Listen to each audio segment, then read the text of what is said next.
Unë jam i mendimit që jeta duhet të jetë siç ka qenë organizuar, domethënë pak nga të gjitha. Punë, pak qef, pak jetë familjare, pak jetë shoqërore dhe pak kënaqësi shpirtërore, se në fund fundit me moshën e kam kuptuar që njeriu duhet bëj të lumtur veten deri në atë pikë që të magnetizoj me lumturi dhe ata që e rrethojnë. Se partnerja, nëna, babai, fëmia në të ardhmen, flas për ty që se di se ke zbuluar akoma, kërkon secili atë dashurinë, ato momentet e veta. Mendoj që jeta është informacion, kush e absorbon dhe e kthen brenda vetes së vet dhe e praktikon, fiton.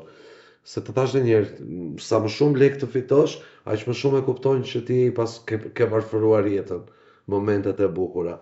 Se unë nuk jam dakord me fjalinë që të punojmë që të bëjmë pushime të bukura. Po pse 2 javë në verë është jeta? Më kupton? Pushimet janë çdo kohë çdo. Kështu që ky është problemi. Unë mendoj që jeta është shumë e bukur kur jetohet bukur. Në moshën e dur, me momentet e dura. Një 20 vjeçar duhet të jetojë një si 20 vjeç, një 40 vjeçar duhet të jetojë si 40 vjeç, një 60 vjeçar duhet të jetojë si 60 vjeçar.